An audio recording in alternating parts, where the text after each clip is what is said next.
Assalamualaikum warahmatullahi wabarakatuh. Salam sejahtera untuk kita semua. Yang saya hormati Bapak Ade Setiawan MAK selaku dosen mata kuliah Sistem Informasi Manajemen dan teman-teman semua yang saya sayangi dan saya banggakan. Puji syukur kita haturkan kepada Allah Subhanahu wa Ta'ala dan tak lupa salawat serta salam selalu tercurahkan kepada baginda agung kita Nabi Muhammad SAW. Kami dari kelompok 4 yang terdiri dari Rofiana Kurniawati dengan NIM 205221283 sebagai presentator pertama, Budi Maila Kusumastuti dengan NIM 205221328 sebagai presentator kedua, dan saya Widya Trisusanti dengan NIM 215221097 sebagai moderator sekaligus presentator ketiga. Pada kesempatan kali ini, kami akan mempresentasikan materi kami yang berjudul Sistem Informasi, Organisasi, dan Strategi. Untuk Mbak Rofiana sebagai presentator pertama, saya persilahkan. Adapun materi-materi yang akan kita bahas yaitu yang pertama, organisasi dan sistem informasi, yang kedua dampak sistem informasi bagi organisasi dan perusahaan bisnis, yang ketiga menggunakan sistem informasi untuk mencapai keunggulan kompetitif, yang keempat menggunakan sistem informasi untuk keunggulan kompetitif. Adapun materi yang akan kita bahas pertama kali yaitu organisasi dan sistem informasi.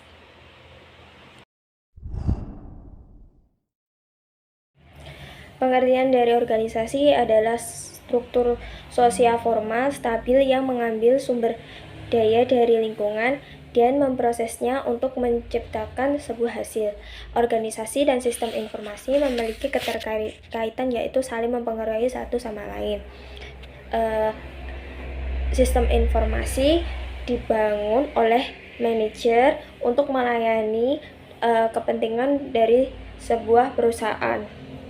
Dengan waktu yang bersamaan, organisasi juga harus terbuka dengan sistem informasi yang lebih baru. Interaksi antara teknologi informasi dengan organisasi sangat rumit dan dipengaruhi oleh banyak faktor, diantaranya yaitu dari struktur organisasi, proses bisnis, politik, budaya, lingkungan sekitar, dan juga keputusan manajemen tersebut. Selanjutnya, fitur-fitur dalam organisasi. Yang pertama yaitu rutinitas dan proses bisnis, yang kedua politik organisasi, yang ketiga budaya organisasi, yang keempat lingkungan organisasi, yang kelima struktur organisasi, yang keenam fitur-fitur organisasi lainnya. Baik, yang pertama yaitu rutinitas dan proses bisnis.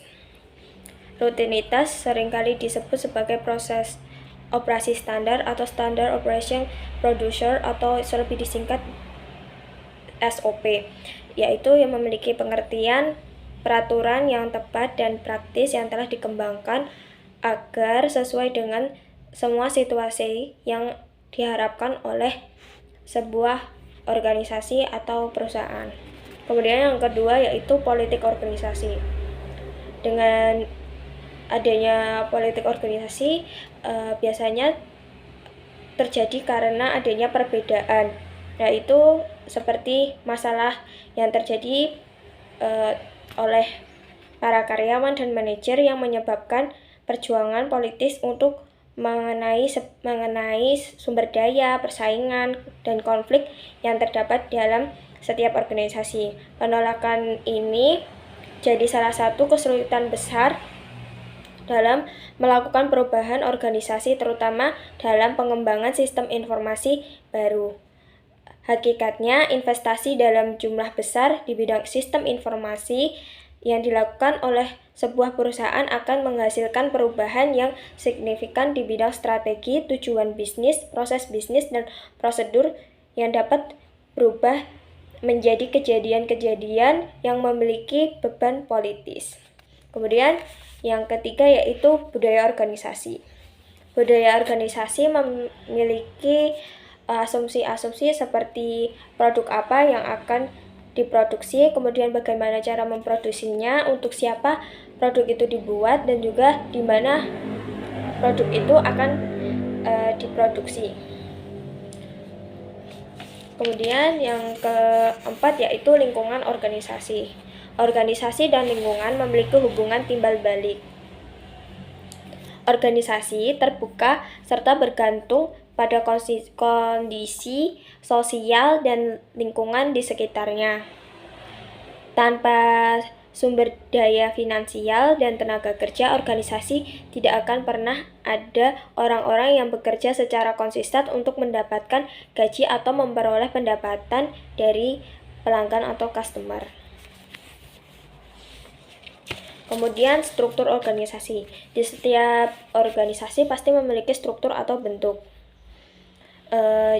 Jadi contohnya di organisasi berskala kecil, mereka akan membuat sistem yang dirancang biasanya buruk dan dikembangkannya secara terburu-buru sehingga melebihi kegunaan dari sistem tersebut.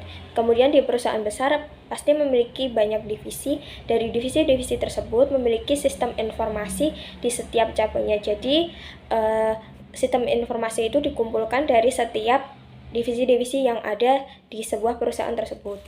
Kemudian fitur lainnya dari organisasi yaitu organisasi sendiri memiliki tujuan dan menggunakan cara yang berbeda-beda dalam meraih tujuan tersebut.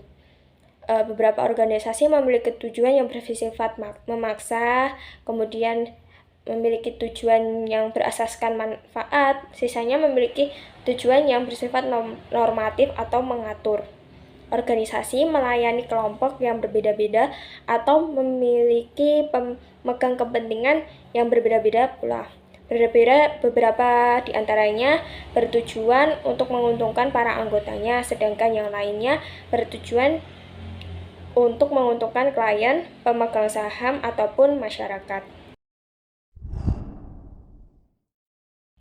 Baiklah, sebab yang selanjutnya akan dibahas yaitu dampak sistem informasi bagi organisasi dan perusahaan bisnis.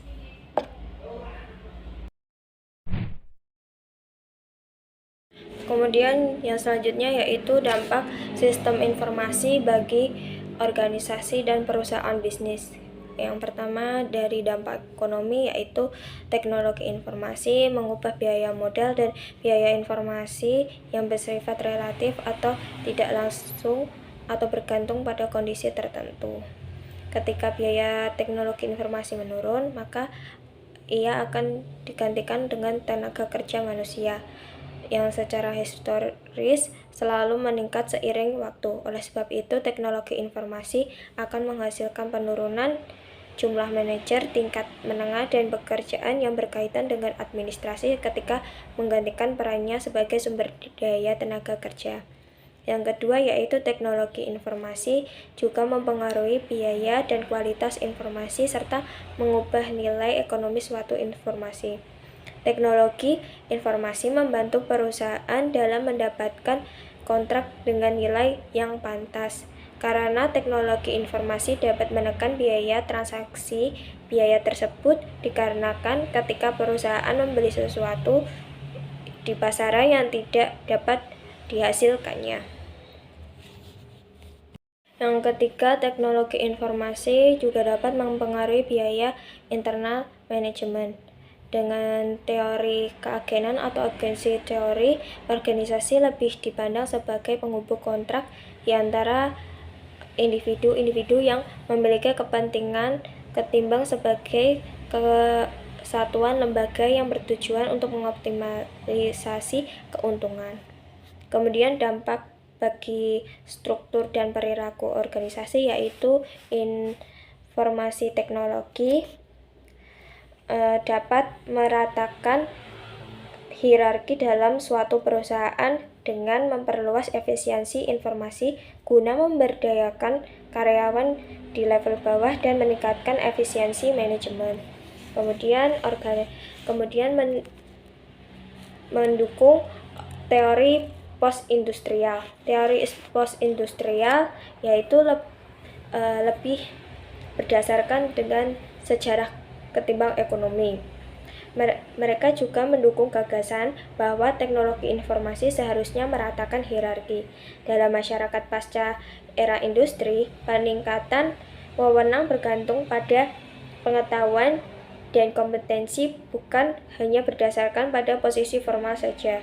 Bentuk organisasi semakin merata karena para pekerja profesional yang cenderung dapat mengelola dirinya sendiri dan proses pengambilan keputusan menjadi lebih terdistribusi sebagai akibat pengetahuan dan informasi yang semakin menyebar luas di seluruh perusahaan.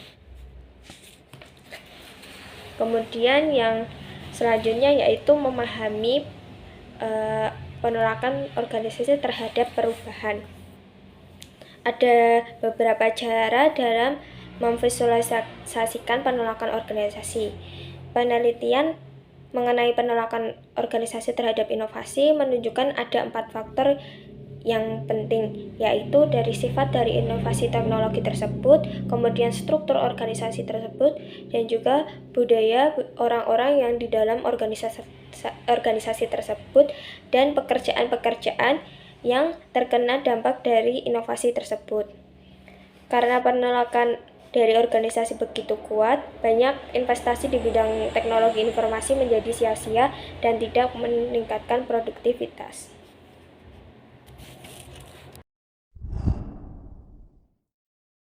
Kemudian yang selanjutnya yaitu internet dan organisasi. Internet dapat menekan biaya transaksi dan biaya agen yang dihadapi oleh suatu organisasi atau perusahaan. Internet, terutama World Wide Web atau WWW, memiliki dampak penting terhadap hubungan antar banyak perusahaan dan entitas di luar perusahaan, bahkan proses bisnis di dalam sebuah perusahaan organisasi. Internet merupakan kemampuan akses, kapasitas penyimpanan, distribusi informasi, dan juga pengetahuan bagi organisasi. Sebagai contoh, perusahaan memiliki pialang dan bank di New York sekarang yang dapat mengirimkan standar operasional manual mereka kepada para karyawan yang berada di lokasi yang jauh dengan cara mempostingnya di situs web perusahaan. Hal ini menghemat jutaan dolar untuk biaya distribusi informasi. Divisi penjualan secara global dapat menerima pembaruan informasi harga barang dengan cepat dengan menggunakan web atau perintah yang dikirimkan manajer lewat surat elektronik atau surel. Pemasok atau vendor dari perusahaan-perusahaan retail besar dapat mengakses situs web internal perusahaan secara langsung guna memperoleh informasi penjualan terkini dan menginstruksikan pengisian ulang stok barang yang terjual secepat mungkin. Organisasi bisnis secara cepat menata ulang proses-proses bisnis utamanya berdasarkan dengan teknologi internet dan menjadikan teknologi ini komponen penting dari infrastruktur teknologi informasinya. Baiklah, yang selanjutnya adalah implikasi dari perancangan dan pemahaman tentang sistem informasi.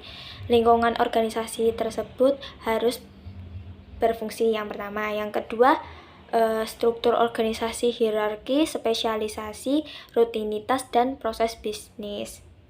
Yang ketiga yaitu budaya dan politik organisasi tersebut. Yang keempat, kepentingan kelompok utama yang terpengaruh oleh kehadiran sistem serta oleh sikap pekerja yang akan menggunakan sistem tersebut. Kemudian yang terakhir, jenis pekerjaan, keputusan, dan proses bisnis yang akan didukung oleh sistem informasi tersebut. Baiklah, materi berikutnya akan dilanjutkan oleh rekan saya.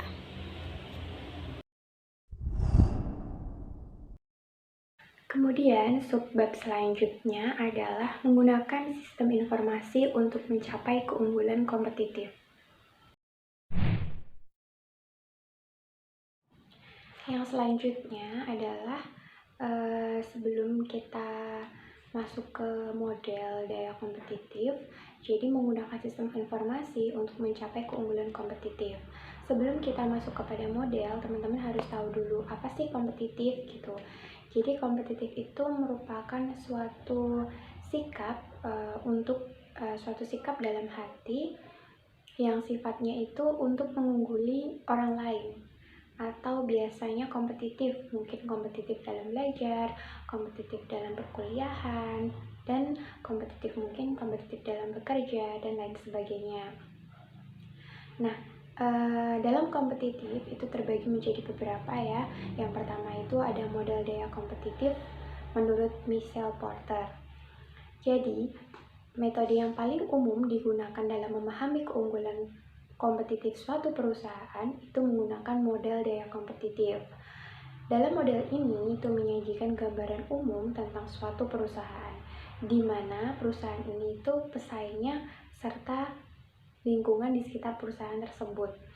Ada 5 daya kompetitif yang dianggap menentukan nasib suatu perusahaan.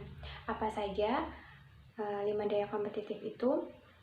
Yang pertama ada pesaing tradisional, yang kedua ada pendatang baru di pasar, yang ketiga ada produk dan jasa pengganti atau produk substitusi, yang keempat ada pelanggan, dan yang kelima ada pemasok.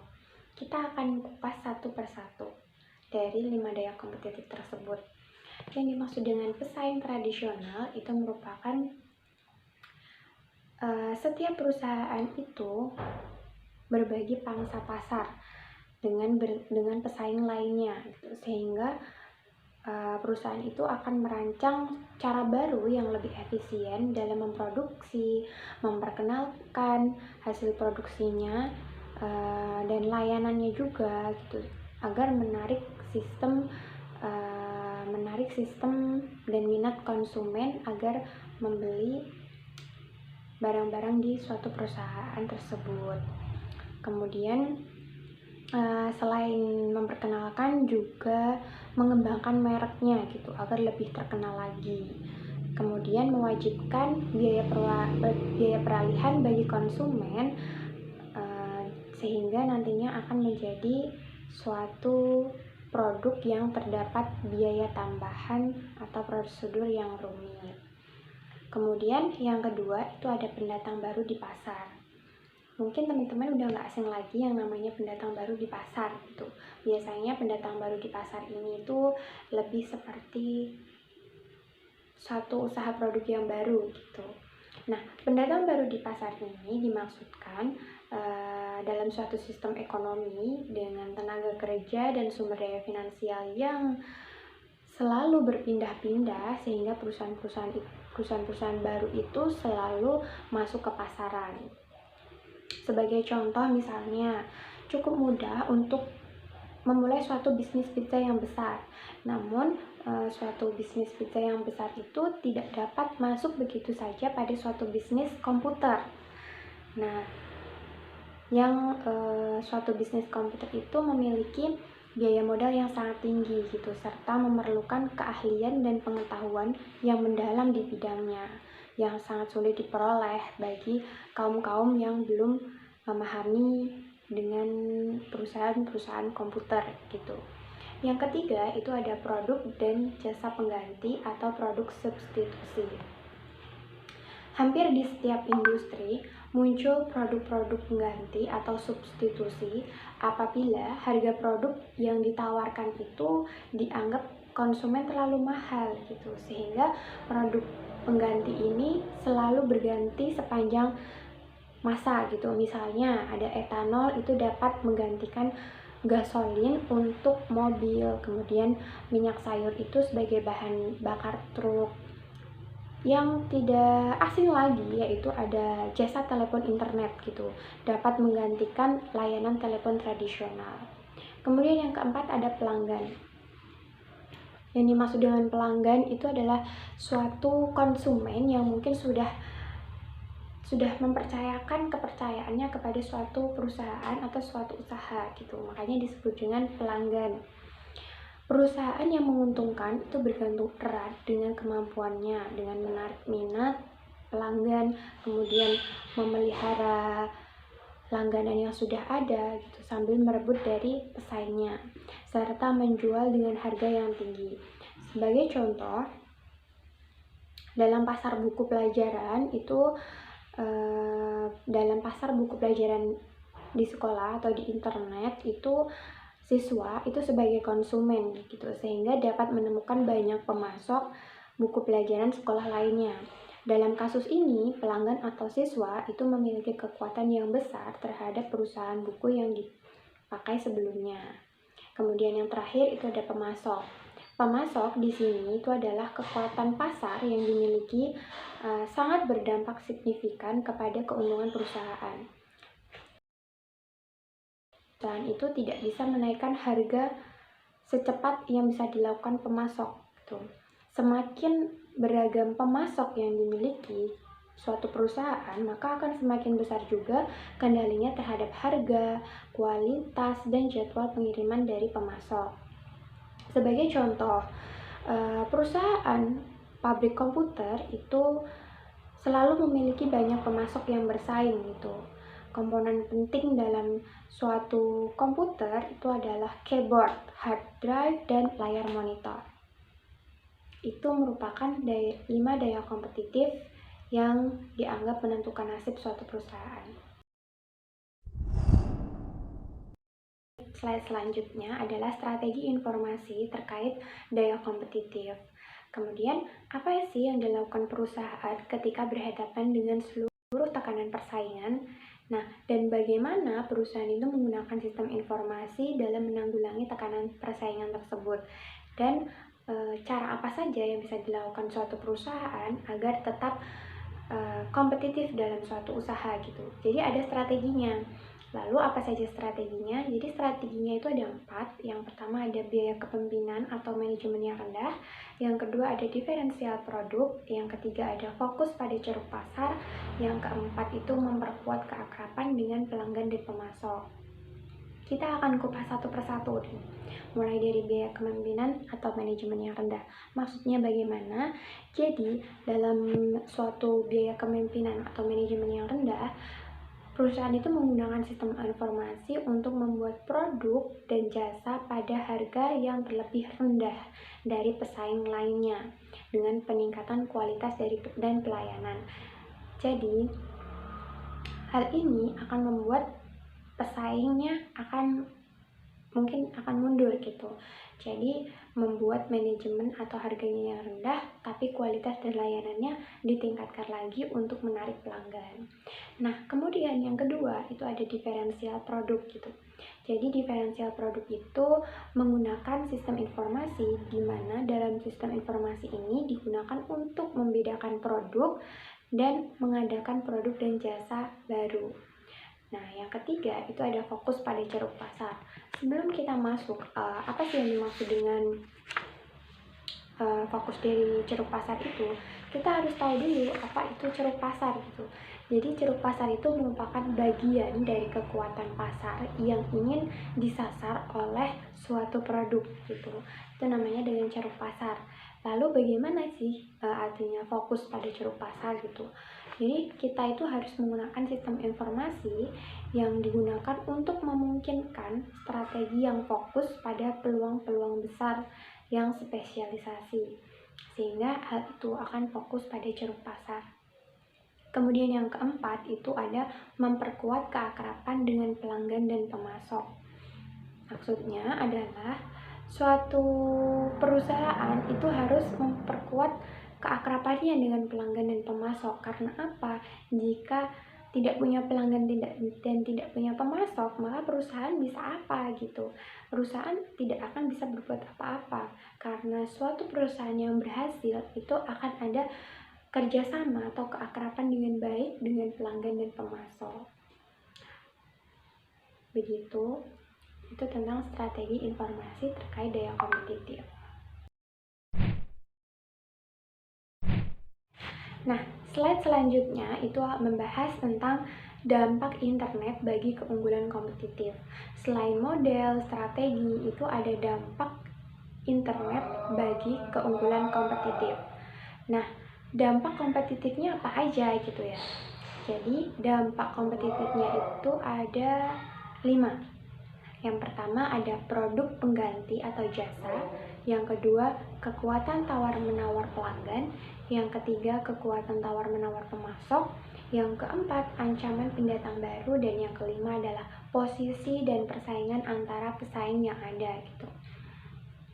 Jadi karena suatu internet itu sangat berdampak pada daya kompetitif yang dimiliki suatu perusahaan tradisional, sehingga bisa digunakan dalam suatu operasi gitu. Tetapi persaingan kompetitif ini menjadi semakin ketat karena teknologi internet yang dibuat berdasarkan standar internasional gitu. Nah, dampak internetnya itu ada 5 ya. Jadi dampaknya itu ada produk pengganti atau jasa. Maksudnya di sini adalah suatu produk itu dapat digantikan menjadi jasa. Bagaimana? Karena memungkinkan produk baru itu untuk muncul dengan pendekatan baru untuk bertemu dan memenuhi kebutuhan serta melakukan fungsi-fungsinya sebagai suatu produk sehingga bisa menggantikan jasa tersebut. Kemudian yang kedua itu ada kekuatan tawar-menawar pelanggan. Maksudnya adalah ketersediaan harga dan informasi produk itu secara global menggeser daya tawar kepada pelanggan. Jadi teman-teman biasanya udah nggak asing lagi, biasanya tawar-menawar itu terjadi di pasar gitu. Namun tawar-menawar ini kan ada dua ya, antara pelanggan dan juga pemasok gitu. Nah, kemudian yang selanjutnya itu ada kekuatan tawar-menawar pemasok. Tidak jauh beda dengan tawar-menawar pelanggan, tawar-menawar pemasok ini juga digunakan suatu usaha atau suatu perusahaan agar bisa bekerja sama dengan baik dengan suatu perusahaan. Yaitu dengan melalui internet itu cenderung lebih meningkatkan kekuatan tawar-menawar antara pemasok. Pemasok itu juga dapat mendapatkan keuntungan dari berkurangnya hambatan untuk masuk pasar dari kehancuran distributor dan perantara lain yang terdiri dari pengguna mereka. Kemudian yang keempat itu ada ancaman pendatang baru. Jadi misalnya suatu perusahaan itu akan mempunyai daya pesaing baru di sebelahnya gitu. Misalnya itu menjadi ancaman bagi pendatang baru. Yaitu dengan misalnya toko A itu menjual baju gitu di suatu lokasi, dan lokasi sebelahnya itu juga muncul pendatang baru dengan usaha yang sama, yaitu usaha fashion, usaha baru, usaha baju gitu. Nah, ini nantinya internet itu akan berperan penting dalam hal ini. Mungkin bisa berjualan di e-commerce, seperti e-commerce tersebut ya, toko-toko online itu bisa mengurangi ancaman pendatang baru. Kemudian yang kelima itu ada posisi dan persaingan antar pesaing yang ada gitu. Memperluas pasar geografis, meningkatkan jumlah pesaing dan mengurangi perbedaan antara pesaing membuatnya lebih sulit untuk mempertahankan keuntungan operasionalnya gitu dengan menempatkan tekanan untuk bersaing pada harga. Itu posisi dan persaingan antara pesaing yang ada. Selanjutnya itu adalah model rantai nilai suatu organisasi bisnis. Telah disampaikan di awal bahwa tentang model kompetitif tadi, hal ini juga ada tentang model rantai nilai suatu organisasi bisnis. Nah, ini yang gambarnya biru itu kan ada support activity sama primary activity. Jadi yang termasuk dalam support activity atau aktivitas pendukung itu ada 4, ada administration and management, ada human resource, teknologi, dan procurement. Jadi administrasi dan manajemen, yang kedua ada human resource itu sumber daya manusia, kemudian yang ketiga itu ada teknologi, kemudian yang procurement atau pembeli, yang primary activity atau aktivitas utama itu ada inbound logistik atau logistik masuk, kemudian ada operasional, kemudian sales and marketing itu ada penjualan dan pemasarannya bagaimana, kemudian ada service itu bagaimana jasa dan layanannya, kemudian ada logistik itu keluarnya bagaimana, dan firm value chain itu adalah rantai nilai per suatu perusahaan. Jadi model rantai nilai ini itu lebih menekankan spesifik pada suatu organisasi di mana strategi kompetitif ini diaplikasikan dan sistem informasinya itu baik ditempatkan untuk menimbulkan dampak strategis. Nah, aktivitas pendukung itu tadi ada aktivitas pendukung. Nah, aktivitas pendukung itu memungkinkan aktivitas utama itu berjalan lancar serta terdiri dari beberapa infrastruktur, sehingga nantinya akan membuat teknologi itu lebih baik dalam penyediaan bagian yang primary activity atau aktivitas utama itu tidak beda jauh dengan aktivitas pendukung gitu, dimana sebagian besar itu berhubungan dengan produksi serta distribusi produk dan jasa yang akan dihasilkan oleh perusahaan untuk menciptakan nilai bagi pelanggan. Oke, itu tadi merupakan model rantai nilai organisasi bisnis.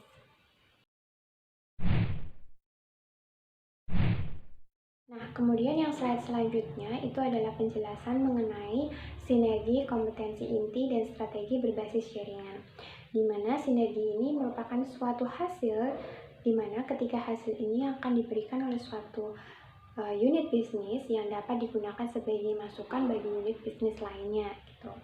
Kemudian yang kompetensi inti itu merupakan suatu aktivitas yang dilakukan perusahaan yang nantinya itu akan membuat menjadi pemimpin berkelas di dunia gitu. Contohnya itu pemimpin yang berkelas di dunia itu ada Procter and Gamble atau P&G, di mana pemimpin berkelas dunia ini di bidang manajemen merek dan inovasi produk konsumen menggunakan rangkaian sistem untuk menunjang kompetensi intinya, sehingga si P&G ini bisa menjadi pemimpin yang berkelas di dunia gitu. Nah, kemudian yang strategi bisnis berbasis jaringan ini merupakan suatu jaringan yang telah menginspirasi strategi meraih keunggulannya gitu melalui kemampuan perusahaan dalam jaringan. Oke, itu strategi berbisnis. Nah, yang selanjutnya dalam strategi berbasis jaringan tadi itu dibedakan menjadi 3 ya teman-teman. Jadi ada ekonomi jaringan, model perusahaan virtual, dan ekosistem bisnis. Kita akan menjelaskan satu-satu. Jadi yang dimaksud dengan ekonomi jaringan itu merupakan suatu model bisnis di mana model ini itu membantu perusahaan secara strategis dengan memanfaatkan keuntungan dari ekonomi jaringan tersebut. Nah, misalnya contohnya seperti apa biar kita lebih memahaminya. Contohnya itu adalah dalam sebuah jaringan biaya itu menambahkan seorang partisipan, yaitu adalah 0, di mana margin pendapatan pasti bertambah besar. Jadi semakin besar jumlah pelanggan pada sistem telepon dan internet, maka akan semakin besar pula nilai yang diperoleh seluruh partisipan karena setiap pengguna dapat saling berinteraksi dengan semua orang. Gitu. Yang kedua ada model perusahaan virtual, di mana suatu perusahaan itu berhubungan dengan orang-orang, aset, serta ide-ide yang memungkinkannya bekerja sama dengan perusahaan lain untuk menciptakan dan mendistribusikan barang maupun jasa tanpa dibatasi oleh lokasi fisik ataupun batas-batas tradisional organisasi lainnya gitu. Itu namanya model perusahaan virtual. Kemudian yang ketiga itu ada ekosistem bisnis gitu. Jadi ekosistem bisnis ini merupakan internet dari kehadiran suatu perusahaan digital yang dapat mengundang serangkaian modifikasi pada modal daya kompetitif di dunia industri gitu. Jadi nggak hanya di dunia perusahaan saja, tapi juga di dunia industri atau bisnis tersebut. Nah, bagaimana konsep dari ekosistem bisnis ini gitu? Jadi konsep ekosistem bisnis ini itu dibangun berdasarkan ide tentang value web atau yang telah dijelaskan di awal tadi. Yang menjadi perbedaan pentingnya itu adalah kegiatan kooperatif yang dilakukan oleh perusahaan tersebut gitu di antara banyak industri. Daripada sebagian besar perusahaan itu menggunakan hanya salah satu saja gitu. Misalnya nih contoh gitu. Contohnya adalah Microsoft dengan Walmart itu menyediakan platform yang terdiri dari sistem informasi, teknologi, dan layanan yang digunakan oleh ribuan perusahaan. Sehingga dari berbagai jenis industri yang ada gitu untuk menunjang kemampuan mereka. Itu tentang strategi berbasis jaringan. Kemudian slide selanjutnya akan dijelaskan oleh rekan saya. Terima kasih.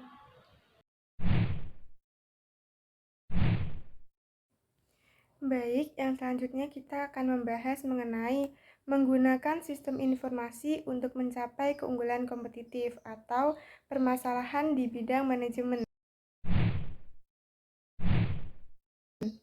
Yang pertama, kita akan membahas mengenai menopang keunggulan kompetitif. Yang kedua, mengenai menggandeng teknologi informasi untuk mencapai tujuan bisnis. Dan yang ketiga adalah mengelola transisi strategis. Yang pertama, menopang keunggulan kompetitif. Jadi, keunggulan kompetitif yang diberikan oleh sistem informasi tidak perlu berlangsung lama untuk menjamin keunggulan jangka panjang. Mengapa demikian? Dikarenakan pesaing dapat membalas dan meniru sistem strategis tersebut. Keunggulan kompetitif tidak selalu dapat dipertahankan. Pasar, ekspektasi pelanggan, perubahan teknologi dan global telah membuat perubahan ini semakin cepat dan tidak dapat diprediksi. Lalu mendapat dukungan lagi dari internet. Jadi, internet dapat membuat keunggulan kompetitif lenyap seketika. Hal ini juga dikarenakan secara nyata setiap perusahaan dapat menggunakan teknologi ini. Sistem strategis klasik atau kuno seperti sistem reservasi terkomputerisasi Sabre milik American Airlines, sistem ATM Citibank, sistem pelacakan paket milik FedEx hanya menguntungkan di awal-awal industri mereka saja. Kemudian muncullah sistem tandingannya. Amazon adalah pemimpin pasar e-commerce, tetapi sekarang harus berhadapan dengan eBay, Yahoo, dan Google. Sistem informasi sendiri tidak dapat menyediakan keunggulan bisnis yang abadi karena sejatinya sistem dimaksudkan untuk tujuan strategis, tetapi lebih sering menjadi perangkat untuk menyelamatkan perusahaan yang diwajibkan untuk bertahan di bidang bisnisnya, atau mereka akan menghambat organisasi dalam melakukan perubahan strategis yang penting bagi keberhasilan pada masa depan. Yang kedua adalah menggandeng teknologi informasi untuk pencapaian tujuan bisnis. Riset mengenai teknologi informasi dan kinerja bisnis telah menemukan bahwa semakin sukses suatu perusahaan menggandeng teknologi informasi untuk pencapaian tujuan bisnisnya, maka akan semakin banyak keuntungan yang diperoleh. Tetapi hanya 1/4 perusahaan yang dapat berhasil menggandeng teknologi informasi. Hal ini dikarenakan sebagian besar organisasi salah dalam mengaplikasikan teknologi informasi. Teknologi informasi mengambil alih sepenuhnya tanpa memperhatikan kepentingan pihak manajemen dan pemegang saham dengan sangat baik. Selain bisnis, orang-orang memainkan peran aktif dalam membentuk teknologi informasi dalam suatu perusahaan. Mereka mengabaikan hal tersebut, mengaku tidak mengerti teknologi informasi, dan memaklumi kegagalan di wilayah teknologi informasi sebagai gangguan biasa di lingkungan kerja. Perusahaan semacam itu membayar harga yang mahal untuk kinerja yang buruk. Perusahaan dan manajer yang sukses memahami apa yang dapat dilakukan teknologi informasi dan bagaimana cara dia bekerja, mereka mengambil peran aktif dalam penggunaannya dan mengukur pengaruhnya bagi pendapatan dan laba.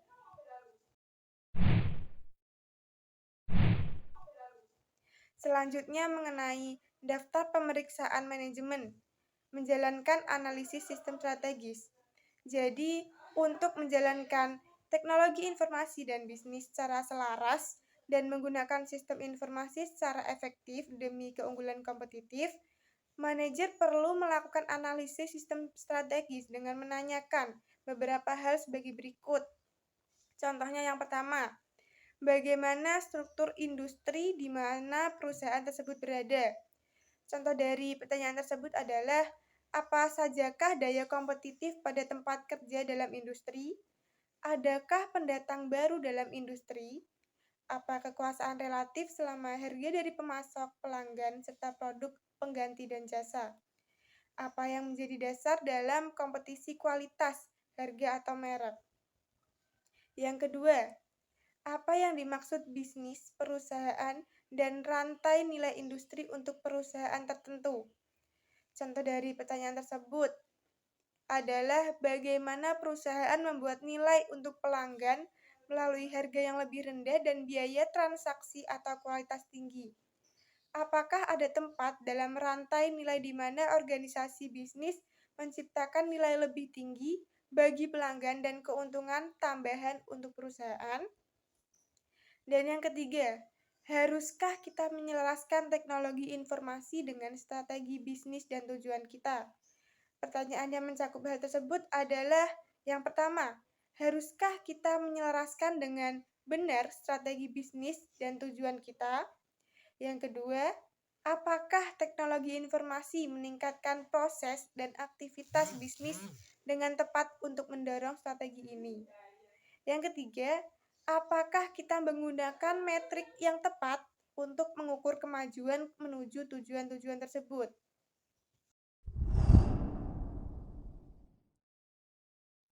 Yang selanjutnya adalah mengenai mengelola transisi strategis. Perubahan sosioteknis seperti tujuan bisnis, hubungan dengan pelanggan, pemasok, serta proses bisnis memengaruhi elemen sosial maupun elemen teknik dalam suatu perusahaan yang dapat dianggap sebagai transisi strategis atau pergerakan antar tingkatan di dalam sistem sosioteknis. Perubahan semacam itu seringkali memerlukan peleburan-peleburan batasan di dalam organisasi antara eksternal dan internal. Pemasok dan pelanggan menjadi terhubung erat dan memungkinkan untuk saling berbagi tanggung jawab. Manajer mungkin perlu untuk merancang proses bisnis yang baru untuk mengordinasikan aktivitas perusahaannya dengan para pelanggan, pemasok, dan organisasi lainnya. Mungkin sekian presentasi dari kelompok kami. Apabila ada salah kata atau kekurangan, kami mohon maaf. Saya tutup. Wassalamualaikum warahmatullahi wabarakatuh.